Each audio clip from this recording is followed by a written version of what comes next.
So, hi everybody. Welcome to our webinar. Another one, another Saturday, another webinar. So today I talk a little bit about generally ethics in research. I hope you have already heard about it. I hope in detail, so you will be able to help me. But for the ones who haven't, I hope that will be quite interesting, I hope so, interesting topic in order to reconsider actually your research, how you do it, and especially rather how you will shape it in order that it will pass the ethical clearance, which is or at one point will be required by the ethical committee of your university. And don't forget, and you know it anyway, for each of the PhD research studies, we do have to have an ethical application filled and approved as well. So before you start, before you touch actually your participants, you have to have ethical clearance. That's maybe the most important sentence of the day, but I will try to elaborate on that a little bit as well. I see I have prepared 40 slides, or I don't know, 34 or 45 slides, what's definitely too much. We will not touch all of them, don't worry, but it is rather actually for your information as well, that you will be able, I guess, based on these slides and these guidelines to get really ready for your ethical approval. So generally what we would like to do today is actually that you will understand how we do or why should we do actually our research in a responsible and definitely ethical way. Extremely an important thing, because there are, and there will be actually many instances, and you will see them definitely during your research career, I would say, or your research projects and studies that many times actually that is not at the level at what it should be actually be. So I will try to talk a little bit about the main concerns actually regarding the ethical research, and at the end we will be touching the whole process of ethical application. But as I said, I will most probably not have time actually to go through it, but it is, I guess, quite a good guidelines for you, what you have to take care of before you start doing it. And based on some slides, you will even see how at one university this ethical process actually runs. But as usually, I'm fine, I don't know, that we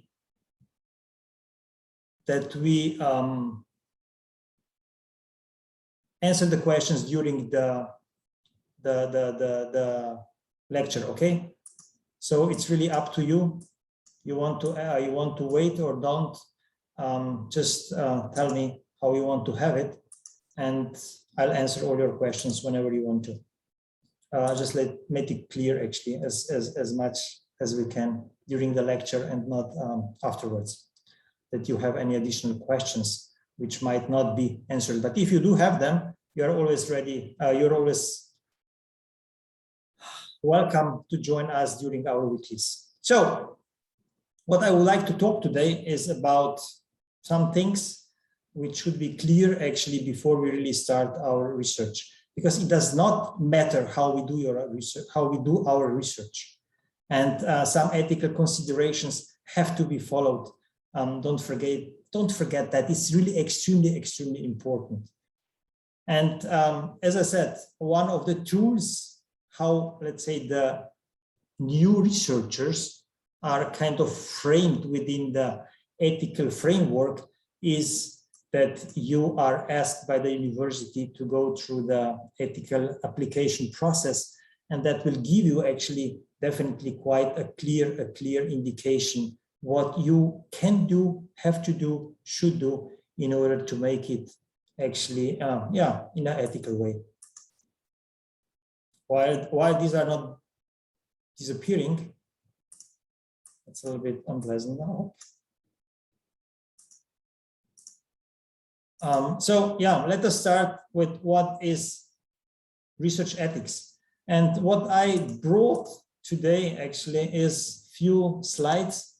First of all, about the history, not too much, and I will not actually try to bother you too much, just in order to give you actually the idea how it was developed and why it is important. I don't want to start actually, as I said, too much and too deep, but the Second World War and the bad experience with the concentration camps where experiments were done on human beings has been one of the, how should I say, one of the really bad things there. And after that, during the Nuremberg processes, actually an ethical code has been developed where the 10 principles or standards were developed, how physician or what physicians have to do actually when they are carrying out experience of human beings. Then another bad experience was actually in the United States, where in 1932, study on syphilis started and lasted over 40 years. And it was really totally and extremely wrong behavior and wrongdoing and totally unethical that about 400 participants who were included were actually not undergone the treatment for syphilis. And many of them have actually died during they were actually included into the study. And some of them have even transmitted their disease to their spouses and children. So another, based on that actually, then another big milestone was Declaration of Helsinki, where in 1964, where 10 out of 12, let's say, research requirements, which were set by the Nuremberg Code, actually were adopted. And this was kind of the biggest, I would say, milestone in doing research in an ethical way, because the idea was that the well-being of participants should take the priority and not the interests of the science, what hasn't been kind of dealt with before. And as I said, things were happening in a wrong way. What's that? What's going on today? So another big milestone, I would say, in United States was the Belmont Report, where some ethical principles were actually developed for protection of human subjects. And I will talk a little bit later about them. That was actually respect for persons, beneficence, and justice. Kind of, you know, one of the most important things is actually that whoever joins actually our research, we should be extremely happy to have that person, but they have to actually join us on a voluntary basis. Extremely important thing. On the other side, when we talk about beneficence, is actually that we go beyond kind of charity and duty. You know, that's not kind of charity and duty. That is kind of clear that ethical actually considerations have to be there. Like we should not do any harm as it has been done before. I mean, as I said, I don't want to go into the detail into history, but there was a lot of harm done to the participants, that we promote good, that we are really trying to minimize any risks, and with the minimal risks try to maximize benefits of our research. And the third one was just justice, where we were trying actually to explain that every individual has to be treated in a fair way.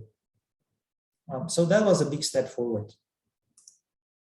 And let us now go still to the history in a way, because I will start with Aristotle many years ago, where he started to talk about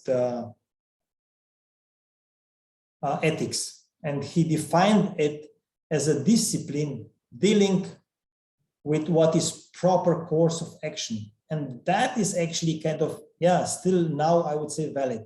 What is really the proper course of how we do research? So ethos, I mean, the word ethics and ethically and things like that is coming actually from Greek word ethos, which was kind of indicating a systematic study of value concepts. And they were talking about good, bad, right, wrong, and how we do apply those concepts. So really, once again, good, bad, right, wrong, and we should know actually how we should perform our research, and definitely not do anything bad and wrong, but just try to be as good as possible and actually really not harm anybody. If you go a little bit farther, another definition could be ethics is the disciplined study of morality. And what is morality? We know that morality asks the question, how or what should one behavior be? And once again, how do we behave as researchers? And then I brought the last one, which maybe touches the best our idea about how we do actually research, and it links really research to the ethics. So that's why I like it actually quite a lot. So the term research ethics refers to the moral principles, what we have discussed before, and actions in guiding and shaping research. And that's the important part now, from its inception through the completion. Okay, so the whole research process, how we do it in an ethical way. And it goes even far beyond that, how we disseminate our findings, how we archive the data, how we use the data actually in the future, and with who do we share the data. So we have to talk about confidentiality, definitely, and how we do linking of the data. Important things. So do we agree that my data will be shared with somebody else? Do we agree that some of the data will be linked to something else and things like that? I mean, we have so many cases where things are right now not running in the proper way. But once again, this is for me really one of the nicest definitions of research ethics, because it tells us everything about the research process, how we should, as we said, behave.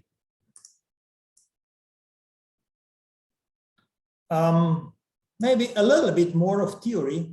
I don't know that we don't like and need it too much, but I just wanted to present that as well, because in a way, we have different views, and through the history, those views have hopefully shaped a little bit, but I wouldn't say that they have really evolved to a stage where we would like to be. And maybe the two different views actually on ethics, kind of the teleological and the ontological. I mean, really the opposite stuff. So if you read this sentence, the act is unimportant. Okay, that means how you do research is actually unimportant, because what is important is the outcome. And the next question would be linked to this view is, do the benefits outweigh the harm? Actually, not easy to answer this question. And right now, I mean, I don't want to start now with Corona and things like that. But even here, we could actually talk about that. Or if you go actually to gene manipulated things, or if you go actually to research on embryos and things like that. I mean, the question is, where are we right now? Are we still here? Or have we done actually kind of a step forward? I'm not so sure. So that's why I really want to say that it is extremely important how you see things, how you are actually as a researcher. Do you embrace actually ethical approach or not? But what I wanted to say, and I finished actually with that, we have to create rules. And here I say once again, we have to create rules, even though the other approach is totally a different one. what we are trying to say here is that we know instinctively what is right and what is wrong. And in this approach, actually in the methodological approach, it is actually kind of clear that nobody should harm the participants in any way, no matter what the potential benefit might be, okay? Extremely important. However, don't forget that times are changing, cultures are different. So once again, I wrote here, we have to create rules. Because if something is clear today, that does not mean that in a few years that will be clear. And then we have another thing, which is, for me, extremely, I mean, for me it's not challenging, but I feel that actually it's challenging for many researchers. Still, you know, the rules, I mentioned rules, but those rules are kind of conflicting in a way that sometimes we are talking about legal rules on one side, and on the other side, the moral rules. And, you know, the legal ones are actually in many actually cases not with us. I guess the legislation has unfortunately allowed many things which are not moral. So I guess here is this discrepancy between two different things. And because of that, I guess, I mean, that's at least my view, the moral part or the moral view is much more important. And I would definitely be actually rather on this side than on the other side, despite that, yeah, I do have agree and I have to commit that sometimes there might be a question. Is the outcome more important than actually, some harm? I do agree with that, but generally, in I would say 99.999 and some 9 was actually, it should be actually the opposite. I don't know if you do agree with me, what I have been talking right now. I see no questions, I see no comments right now. But I hope you are still with me and you haven't. Been very quiet. Yeah, kind of, I don't know why. It's not that late. Intrigued. We are listening with interest. Okay. This is all very interesting. But yes. as I said, whenever you have a question, just come. And then I would go actually a step further, because you have heard about research integrity quite many times, I guess.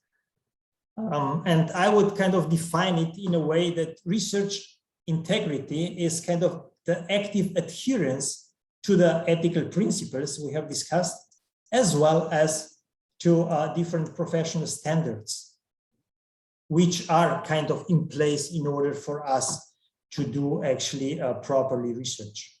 However, I guess I have mentioned that a few minutes ago, this active adherence should be seen as what we believe, how we see actually the ethical considerations, and not simply, you know, that you accept because you have to do it. Because that will be actually kind of a different approach. And maybe in some cases, you would start thinking, is it legal? Is it ethical? What should I do? And things like that. So I guess it's extremely important that we develop in a direction where we will be definitely always following the ethical principles and not start questioning our views or our position. So at the end, I would say, kind of as a summary, that research ethics can be seen as a code of conduct, how we do perform research in a morally adequate way, as well as a set of principles and standards. And I'll be talking later on a little bit about those principles as well as standards, how to gain knowledge, okay? Because it is about gaining knowledge. We perform research. Why do we perform research? In order to gain new knowledge. But still, it has to be actually done in a proper way.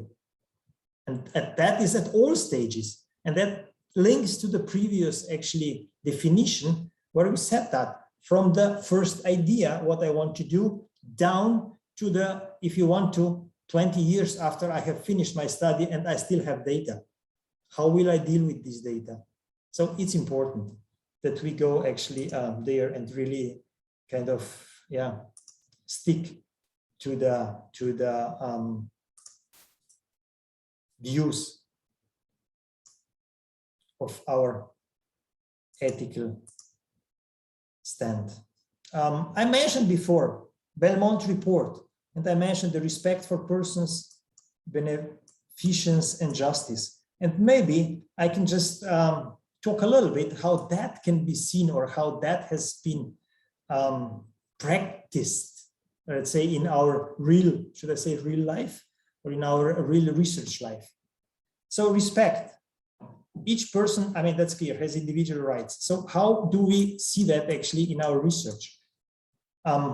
Obtain informed consent. I talk about that quite a lot. So whoever is invited actually to take part within our study has to have a clearly good picture, a clear and good picture actually of that what we are trying to do. That means we have to inform her or him, and we have to get actually a consent from them that they will be actually voluntarily taking part in a study they have been clearly informed about. We have to take care of privacy and, as I mentioned, confidentiality, and talk a little bit later about that.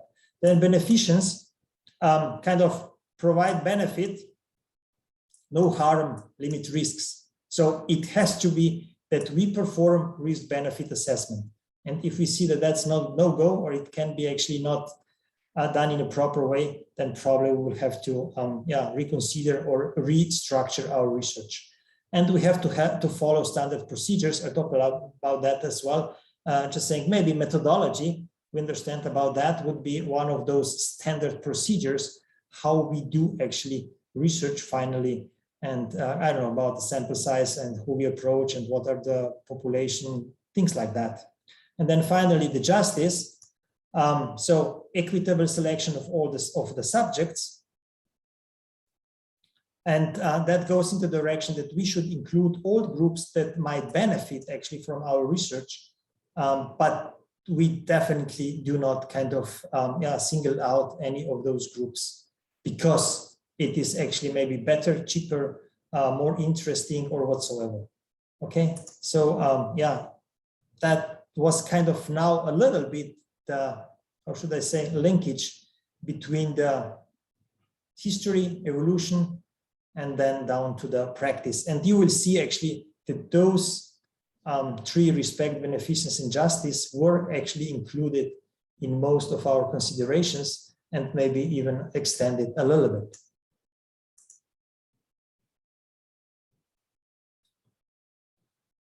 Oh, yeah. Where is that? Oh, I don't know what's going on, but yeah, let us clear that. So the next stage maybe in our presentation today would be the question, why is ethics in research important? Do you have a good answer to that? Anybody who would like actually to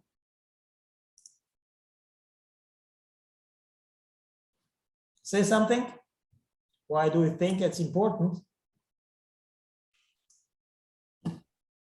Nobody. Yes, we do. We have Yaha and she'll be both Okay. commenting.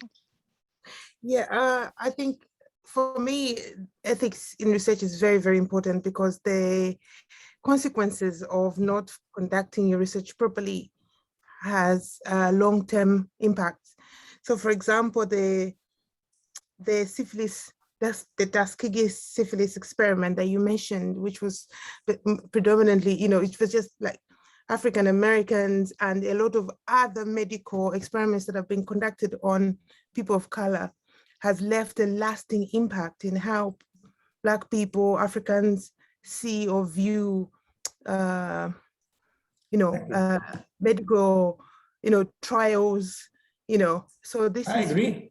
Yeah. And we are feeling the effect now with the anti-vaxxers, campaigning against vaccinating whole communities, because they have a hang up from how these experiments were not conducted ethically.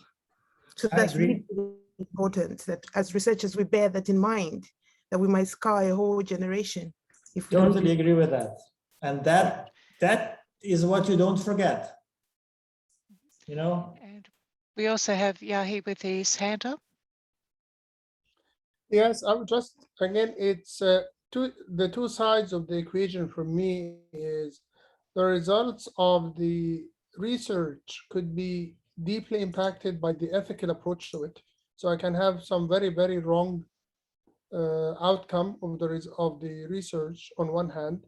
The other side of the equation is the research process can result in harming participants or giving them wrong indication to what to be done or followed or observed, wrong observations. So it can hurt people and community in the process.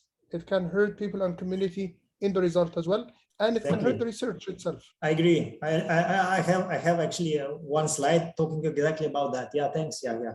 I totally agree with you. So yeah, thanks. So what was the question? Why is ethics in research important? And that's exactly what you have, both of you have just said. You know, this sentence, the public's perception of research, its benefits and its risk, is shaped by the way research is conducted. And that's exactly that. And the story, let's say, about different misconducts, let's say, or unethical approaches has shaped actually us, all of us, I guess, and will shape us actually for another, I don't know how many years. I totally agree with that. And it's a bad sign if we have to deal with something like that, that you approach to somebody and they are kind of suspecting that you are doing something wrong. So that is exactly what you have mentioned. Yeah, that's what we want to say is you, that means all of us, not just you, I mean, me as well. You will need to ensure that no harm occurs to no one. And that is exactly what you have said, not to the participants, not through the wrong results, or through the falsificated results or something like that, definitely not, or even not through the wrongly selected methodology, even though you are actually not aware of it. That's what I wanted to say, in some non-deliberate way. That means we even don't want to do that, but it might happen that actually some things might happen during we do research, though we didn't want to. And that's why we have to kind of follow the standards and probably some other processes and applications and reviews in order that we will be sure that our research is done in an ethical way. And as you have mentioned, I mean, we have different types or let's say ways how we can harm actually our participants. It can be psychological harm, it can be financial harm, and there's be a social harm as well. So there are actually many, should I say, opportunities, if we understand what I want to say with that, actually, that something not deliberate can happen, because I don't want to say that anybody, I hope so, as I said, would like to do it actually on purpose. But yeah, so we really have to take care that nothing happens what is not intended to. Okay, so that's what you have mentioned before, yeah. But let me start before with some other sentences. Because it is about creating a mutually respectful relationship between the researcher community, as well as actually the population or the sample we are kind of researching.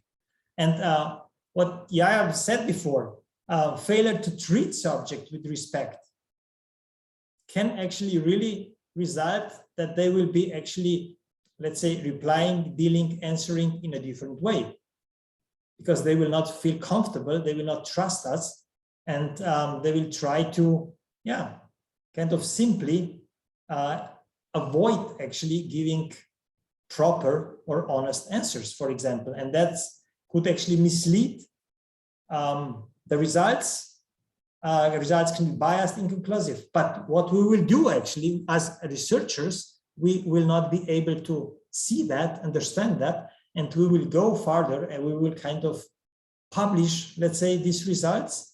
And yeah, that would actually be then the next harm, as you have mentioned, that would be the harm actually to the audience, or let's say to the interested parties and things like that, definitely. And unfortunately, you know, sometimes you really want to get that data. You would actually so interested in that you might be actually overlooking some of the ethical considerations. And that's why, once again, as I said, standards and ethical review, ethical applications for every single research are so extremely important. And what has happened many, many times was definitely lack of informed consent, still going on, don't forget, unfortunately.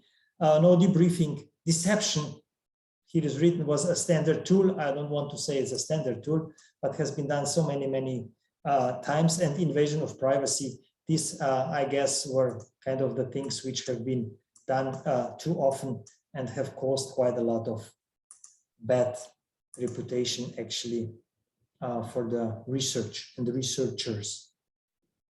So now I'll bring actually two slides, one talking about norms and the other one about the principles. You will see some of them are a little, I mean, kind of very similar, but still let us touch that as well, just in order to get a little bit deeper insight, what we are trying to say, how we should kind of, yeah, behave in a, let's say, moral way.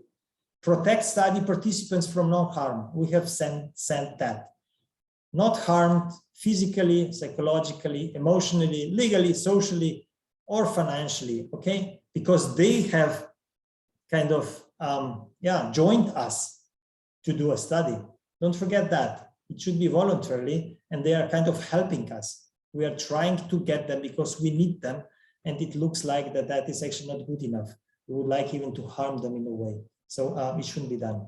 Voluntary participation and informed consent. I mentioned that. We mentioned twice or three times because that's one of the most important things. So nobody can be pushed, should be not pushed actually to participate, and they have to really understand what is going on, what is the study about. I mentioned anonymity, confidentiality, another thing which is extremely important. I mean, the best way is that even us, we do not know actually who are the participants, but that's not always possible. In case we do actually qualitative research, you would probably meet actually your interviewees and you will know them. But still, there has to be actually kind of a clear confidentiality that, and anonymity in this case, that we will use actually some coding or something like that, and nobody will know who was it. And at no point this data will be given to somebody else without, let's say, their consent. We do have some ethical dilemmas. Maybe you have not thought about it, even after data collection, not just during the data collection. The during goes actually about, yeah, is the sample size big enough? Is the population the right one, or is the sample the right one? Have I actually got the whole, let's say, spread and things like that? But even after, as I said, is a thing which we have to think about it. Where the data will be stored, how will it be stored, will it be actually destroyed at one point, and things like that. That has to be there as well and clearly stated actually to our participants. And don't forget about the last point here, ethical issues concerning colleagues and the general public. And here I'm talking mostly about honest and accurate reporting. I mean, we've seen so many different things. I have heard about, I have even actually met her once, a lady who has published many good papers in really good journals. I mean, 3 weeks ago, I was talking about good journals, in really good journals, okay? And finally, after, I guess, 9 or 10 years, it was figured out that actually she has never, ever collected one single data set. Everything was imagined, okay? So things like that happen as well. Or I will not go into stories which have happened to me when I was actually kind of driving with one of my colleagues, gave her the idea about a paper, and that paper was published in 3 months. But definitely the author was just that lady. Things like that will happen, but that's part of our life, I guess. So the faster we understand it, the better for us, I would say. And now maybe norms, as I said, some of them are kind of similar, but though a little bit different. That's why actually I brought that slide as well. Valid research design, don't forget, methodology, extremely important. And once again, reading. We were talking about the literature review. Don't forget, we have to understand actually the theories, we have to understand actually the methodology, we have to understand the previous findings, because that will give us actually probably a support for our research design. Competence of a researcher. I mean, for you as younger researcher, this one is quite a challenge. So you really have to take care that you are doing that in a proper way, because once again, I'm totally sure that none of you would like to harm anybody, but because maybe you are not aware of different things, you are not skilled enough, you might do something. So that's why the ethical approval and actually all the procedures and proper research process is extremely important. Identification of consequences, I mentioned risk assessment, maximizing benefits of your study and minimizing risk, important thing. Selection of subjects. So who should be selected? Why should they be selected? How will they be selected? How will they be addressed? What will be the questions? Are they representative? Will the results be actually generalizable based on that and things like that? Okay, we have to understand those things as well. Voluntarily informed consent, mentioned it. I will not go once again to that, but definitely everybody has voluntarily to agree and understand what she or he is taking part at. And compensation for injury. I mean, that is maybe in our research not so often, but if you go towards the medical research, can be definitely done, but yeah, should be actually there as well. So it's linked a little bit to the harm and sorry, and has to be taken care of. So if something happens, that we are ready and we have actually the means to compensate if something has happened. So before I go to the next series of slides, let us do some summarization. And I would start with the first one. I put the first one as the most important ones, let's say now for us.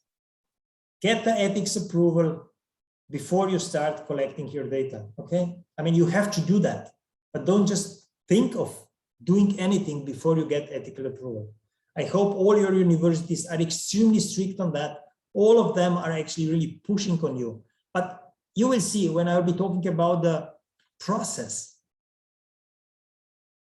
of the ethics approval, you will see it helps a lot, because even going through the forms will tell you quite a lot what you have to think of and what you have to take care of while you are planning your research.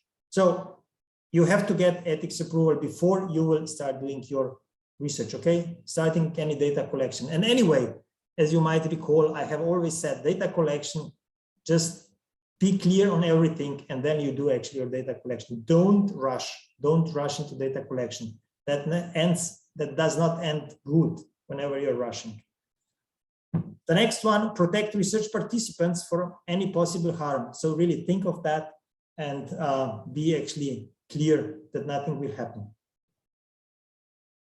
Assure that all involved participated voluntarily, okay? That's clear. And you go sometimes to organization and say to the, I don't know, HR manager or CEO or something like that, I would like to do that and that and that, and they are perfectly fine with that. But will they push actually their people to participate? It's interesting. I would like even to have that, I go to CEO and then he writes actually 3 emails and I get actually, I don't know, 500 replies from a big international company. It would make me actually extremely happy, but it's kind of wrong. You know, you should not do that he is kind of pushing. He can be championing it, but never pushing it. So take care of that. How will that be done? Get informed consent from each of the participants. They have to agree on that, and you have to inform them in a proper way. Take care of anonymous data collection and data confidentiality. Clear, we have discussed that. Report accurate findings and results. Another thing which is extremely important, okay?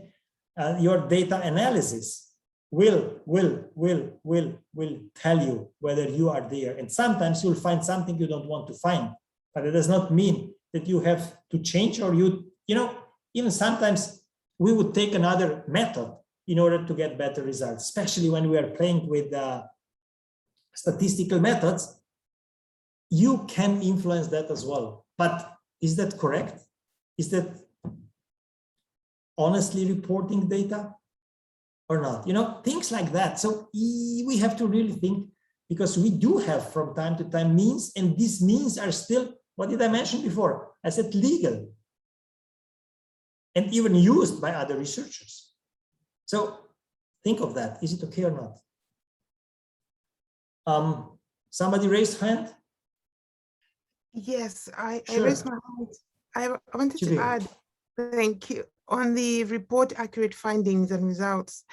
So for some of us who live in the UK, we are currently experiencing this with the UK Race Commission report, which has been challenged, and a lot of academics have distanced themselves from it because the authors or the researchers have been accused of misuse of evidence, of not recording accurately their findings, and by claiming that there's no structural racism in the institutional racism or structural racism in the UK, they're dismissing the fact that race has an impact, or could have an impact, probably has an impact on adverse socio-economic situations that lead to poor health. Yeah, so that is a clear example of how researchers can collect the data, because other people have read the graphs, the findings, and are able to interpret and produce different findings and analysis from the same data. Yeah, exactly. Yeah, I agree. And as I said, it has been happening, it is happening, and it will be happening. So we would really kind of try to go inside actually and be really just honest and fair and behave in a what is correct, what's right, not regarding your outcome and being famous and stuff like that. I agree with that. Yeah, definitely. And the last one, do not forget your responsibilities to your colleagues and general community audience. I discussed about that as well. I mean, you know, even I don't want to start now discussion about authorship. I mean, how many times have I seen that? You know, should we include that guy to be our co-author? Shouldn't we? I mean, you know, whenever I heard something like that, I said, I don't want to be actually with you anymore. Because if you are thinking about he has done something, sure, why not? I mean, definitely, everybody should be there. So you will see it, you have seen it, and unfortunately, you will be probably hurt, as I said, by it as well. Okay, so let me check. I have no time actually, almost, but let me continue.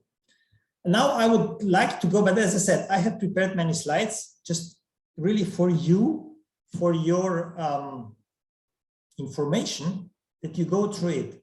I brought actually a case from a university I was working actually with. It's really a good one. I like it. It's really a structured one, detailed one, and that's why actually I use this as a case. But as I said, each of your universities will have a little bit a different one. But if you go through this one, you will really learn a lot and understand what are actually the areas and what are the important challenges as well you have to understand and you have to follow before you start your research. Anyway, I mentioned before rules. I said rules. And because of that, actually quite many regulations and guidelines on national level, professional level, as well as university levels have been established in order to, let's say, kind of give us a framework, a standard, which will be followed whenever we do our research. And whenever we are including people, and don't forget as well as animals, but I will not go into that direction right now, okay? And theoretically, abiding by these standards, your ethical conduct as a researcher will be given. I'm saying theoretically, as I said, you still can actually do so much which is not correct, which is not actually proper, even though you went through your ethical application and got actually the approval, especially on the results side and things like that. That is really actually everything in your hands. And as I said, most of universities have kind of ethics committee or boards, or I don't know what are they actually kind of names, who are taking care of the approval process. In order that the students, and I wrote here as well as staff, don't forget, even us, let's say as established researchers, we have to actually always, for each of the new studies, apply for an ethical approval. So even we don't get actually any bianco check or something. I just brought an Australian, as I said before, regulations and guidelines, and here's actually a national one on the Australian side, just for you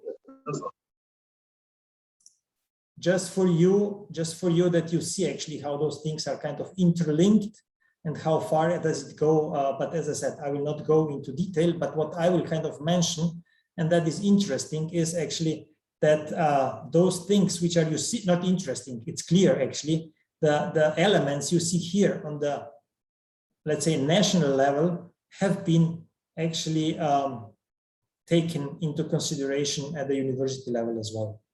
So you see actually the same elements once again there.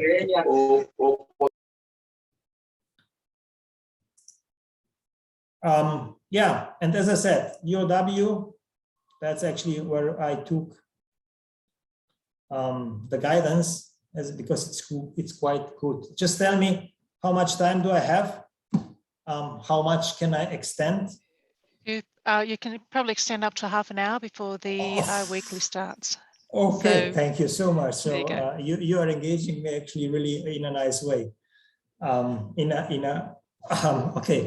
Okay, extend something. Yeah, okay. If you will stay with us, perfectly fine. If not, just check the video and the slides, and yeah, you will get actually the picture of what we were trying to discuss today. Preparation kind of is the first kind of set of, let's say, things you have to think of.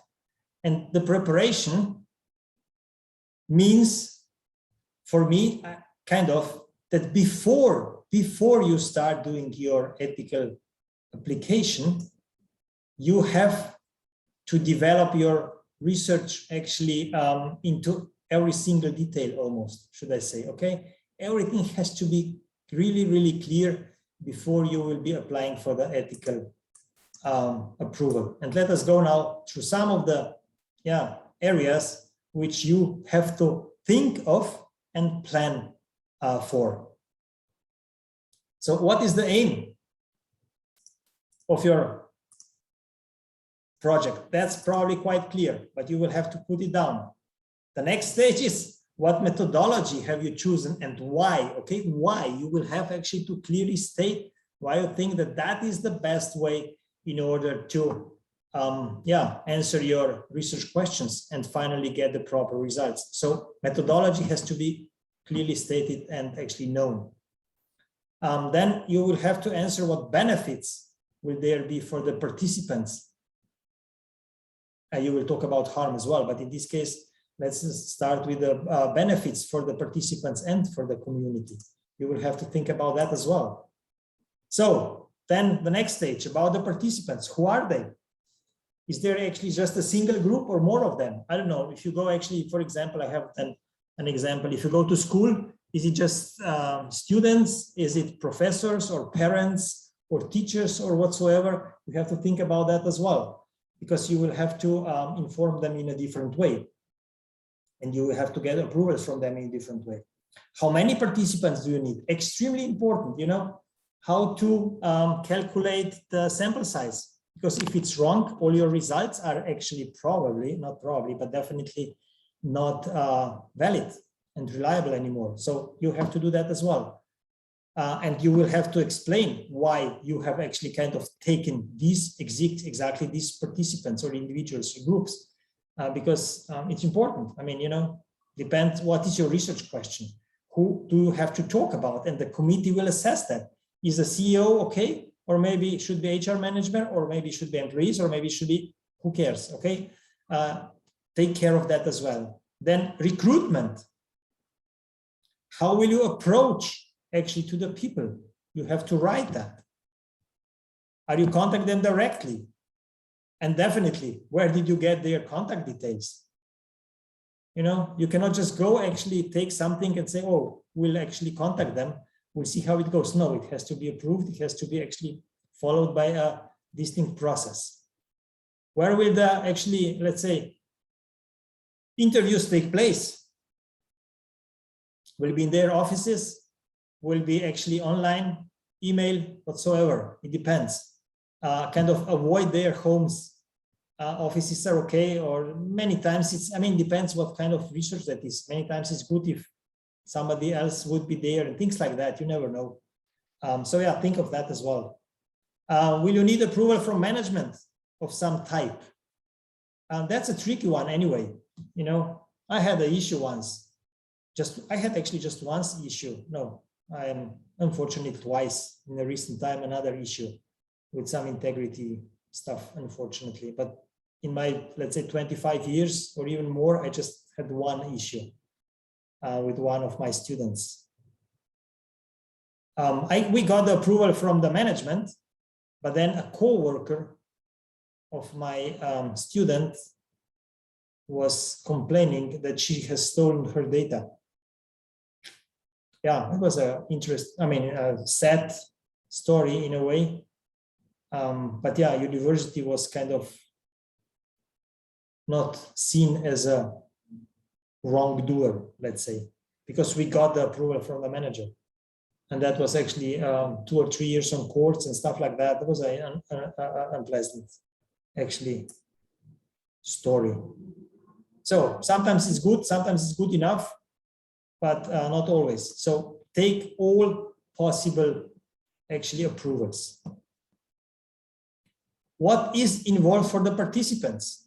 So you will have to have actually your questionnaires, or you will have to have actually your interview protocols ready, because it has to be known what you are actually asking. What are the questions?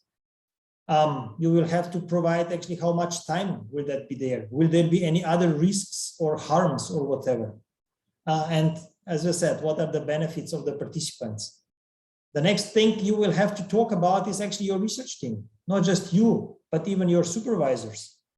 Do they have actually relevant experience in the area or not? Because if they do not have, then probably you will have to get somebody else who will take care of, let's say, your supervision of your data analysis, or particular, I don't know, some special method or something like that. Okay, so that means not just you, even your supervisors are kind of part of the review process. And then the data. How will you record the data? Interviews, audio, video, survey, you have to actually mention all of that. How that will be stored, for how long it will be stored. How will you destroy it? For what you will be using the data? Is it just publication, something else? Who will have access to the data? How will be actually protected? Where it will be stored in what computers and things like that, okay? Will participants be given transcripts to approve? Can they change it? Can they actually pull them back after even they have given you an interview and things like that? Will they be anonymous? How will you do that?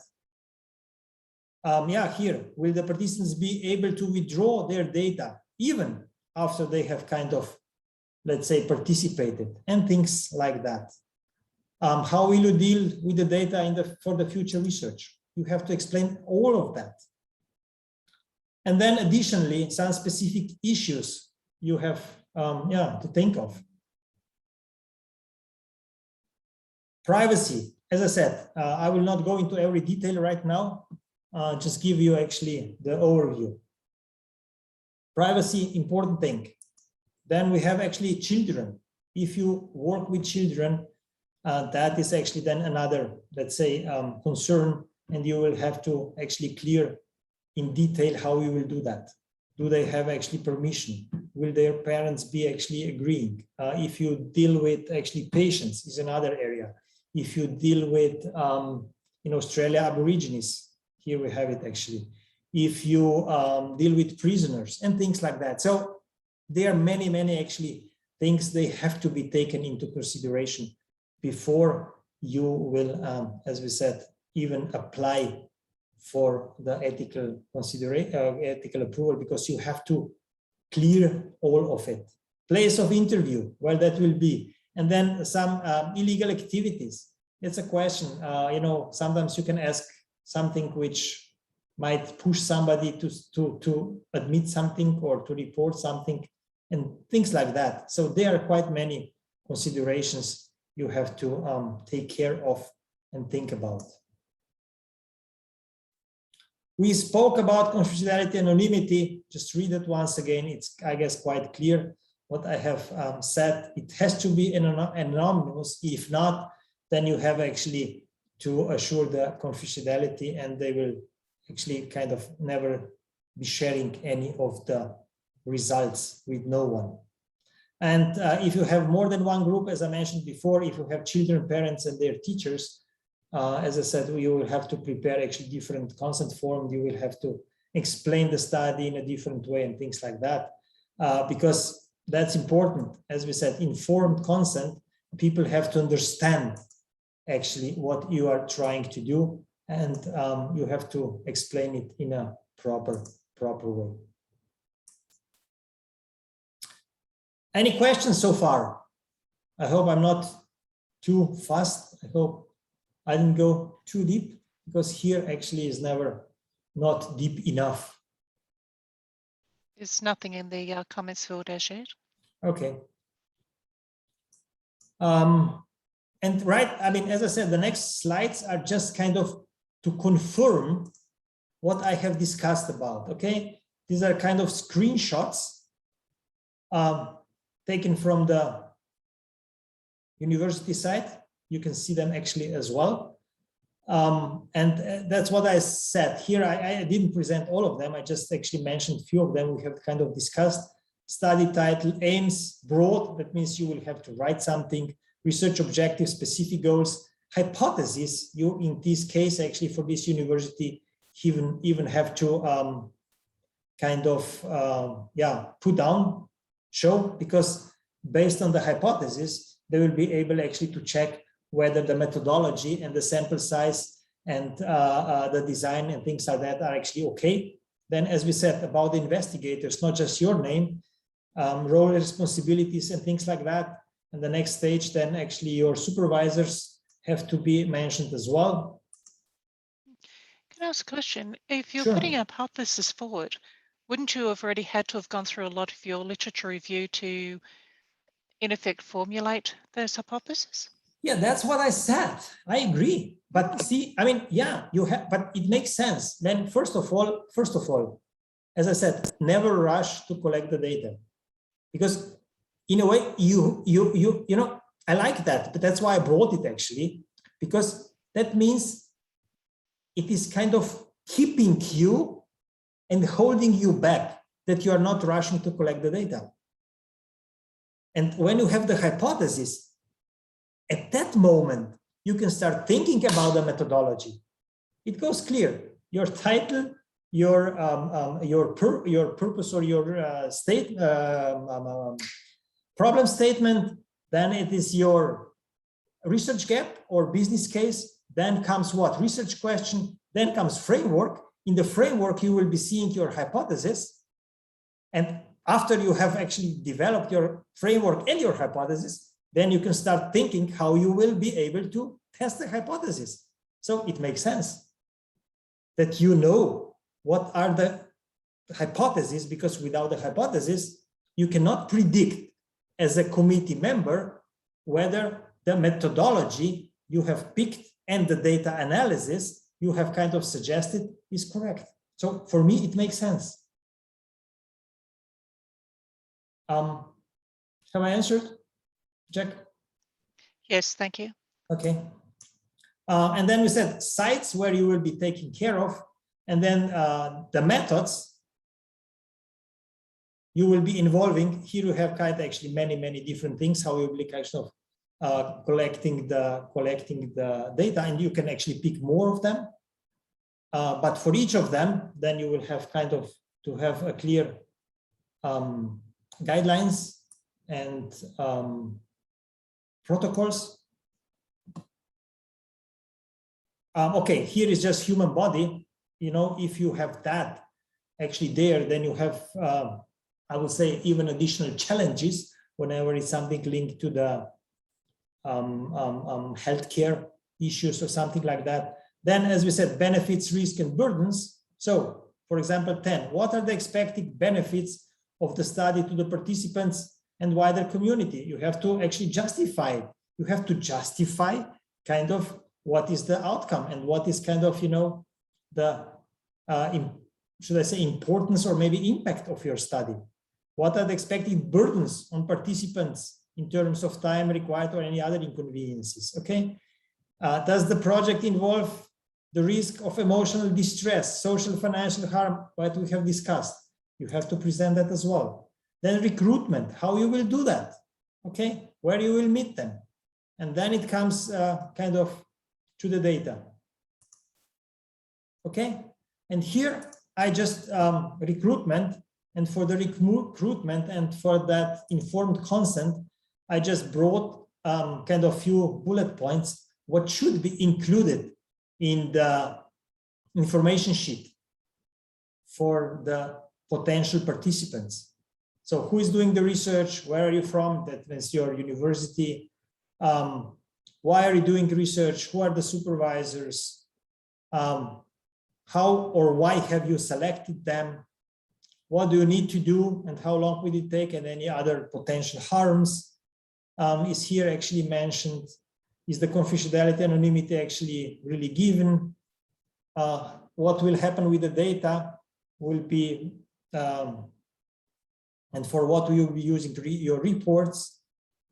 And sometimes, I mean, usually you ask them if they want to actually receive the report or something like that.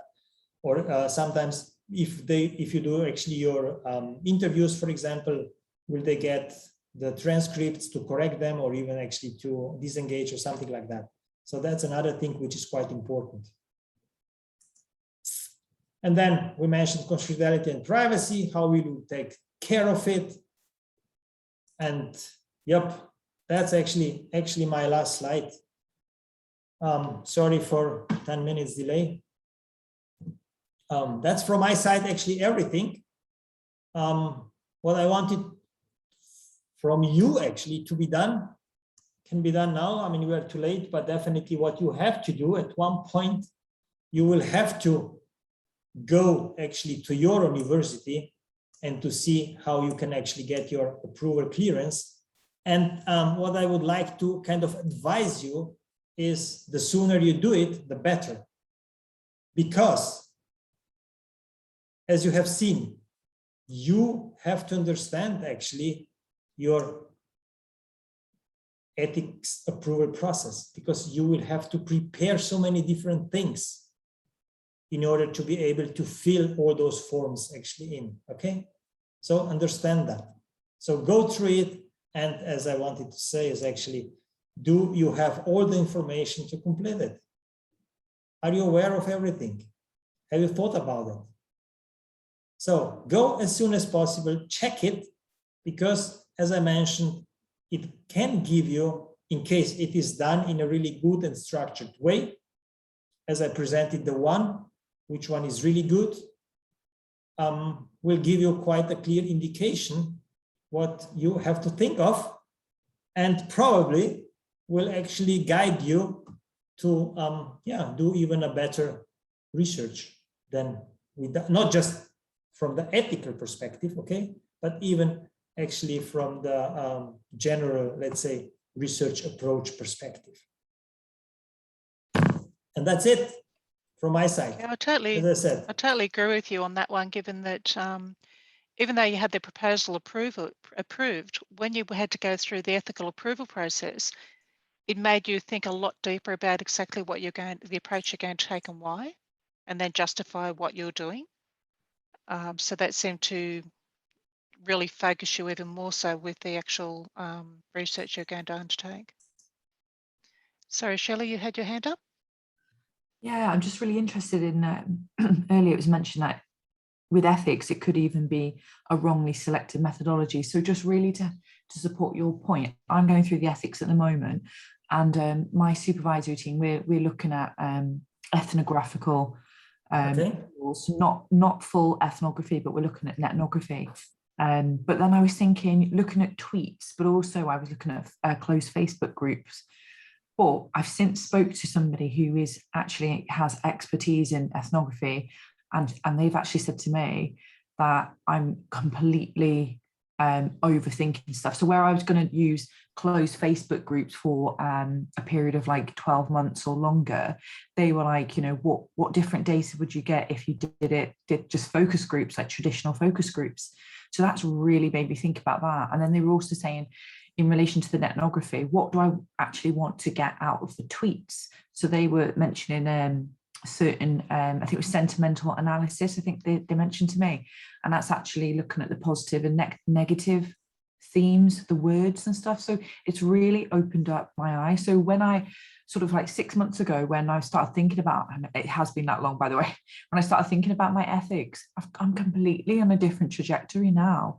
And I feel like I need to go back and reframe my research aim and question, actually. So everything that you've given today has been really, really great, by the way. It's really made me think about that. Yeah, definitely. Yeah, and he's put well captured it, definitely. But I think for me, it's just to tell anyone else, if they're not actually at that stage yet, that, you know what, embrace it if you find actually that's not going to work, or you need to tighten something up. So I just thought I'd share that with everyone. Yep. Great. Thank you. Thanks for that. But you know, that's always like that. I mean, if you have done many supervisions and I've been engaged actually in PhD program for many years. So based on that, you know, where's the catch-22? So that's why we are trying actually to tell you that you should think of it as soon as possible. Because I mean, I've seen guys who have spent more than 1 year actually to complete the ethical approval process, because they had to actually revise it so many times, because they have kind of, you know, from one stage to another stage, new questions were actually asked by the committee because they were just simply not ready actually yet to do it. I mean, to do the research. They thought, and that's the idea, I mean, I have to admit that actually of many supervisors as well. Just go and collect the data as soon as possible, you know. And when you have the data, we'll do something with the data. And that's the wrong perception, and it's the wrong way of doing it. Totally wrong way. Unless you really exactly know what you have to do, what you want to research. And that's why I mentioned before, hypotheses have to be there before you define actually your methodology.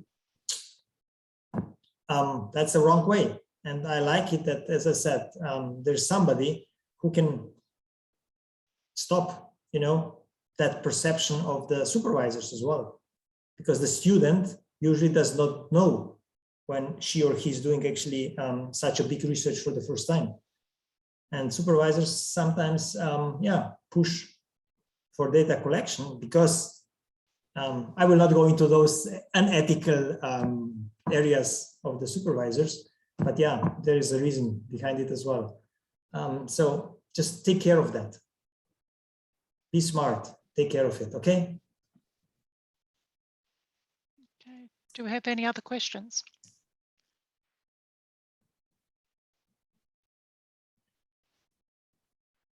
No. Okay, back to over to you, Boston. If that's clear, if everything's clear, then yeah. Sorry. That's it for today. Usually we say, if there are no any other questions which are not linked to this presentation, we are always happy to answer those as well. So if you do have them, just come and ask, or join us in, I don't know, 10 minutes, 15 minutes. Yes. We actually have, okay, we actually have the weekly that starts at 3:30 my time, 3:30 p.m.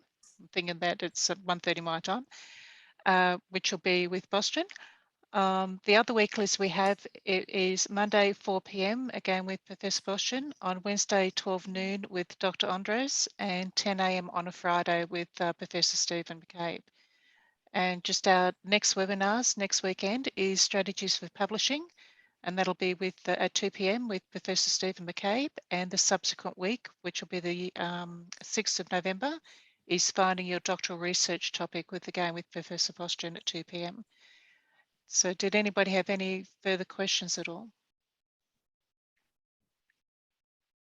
Okay, what I'll do is I'll turn the recording off in case there's any other final questions.